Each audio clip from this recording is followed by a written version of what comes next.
They're certainly having an impact. I think back a few weeks ago when the BRICS meeting was going on in Kazan, the same week as the IMF World Bank annual meeting, they told the attendees to bring cash because their cards wouldn't work.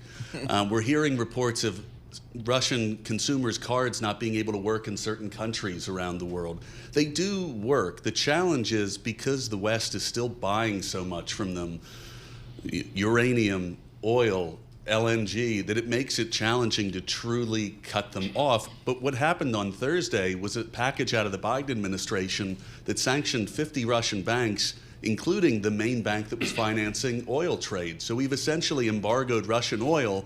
You can buy it, but basically good luck paying for it. So Russian oil is a perfect example. I mean, that is such a big part of their revenue stream. And if you sanction oil, I thought initially when it was first announced it would have a big impact on their economy. But apparently not so much. The oil is still getting out. They're still receiving revenue for it. And I don't know where you go from there. I think the challenge that we're seeing with Russia, and where certainly the Biden administration in concert with the UK and EU have been calibrating, is because there's still goods that are needing to be purchased from Russia, of not overdoing the sanctions. I think what you're going to see in the next few weeks, the last few weeks of the Biden administration, is a lot more significant actions. There's not been a lot of examples made of third countries that have been on the wrong side of this agenda. I think we may begin to see that before Biden leaves office. And then what do we see in February from the Trump administration? Other than the speech at the Economic Club of New York with Raj Cohen asking a specific question on sanctions, we really haven't heard much from President-elect Trump on sanctions. We know what he did last time. We know that Secretary Mnuchin was a huge proponent.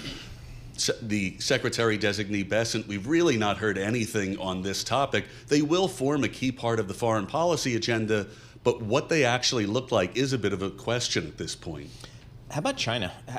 Is there a consensus in your world of corruption, anti-corruption, of how to deal with China going forward? Is it better to engage with China, or is it better to just try to take the heavy hand? I mean, I think China has been known to continue to buy Iranian oil on the wrong side of a Western sanctions coalition. They've continued to provide material support to Russia, and they've suffered no real consequences. I think everyone's kind of acting like see no evil, hear no evil on this issue because it is a tough country to contain. The tariff strategy will be an interesting one because China's learned to fight back in the 4 years since Trump left office.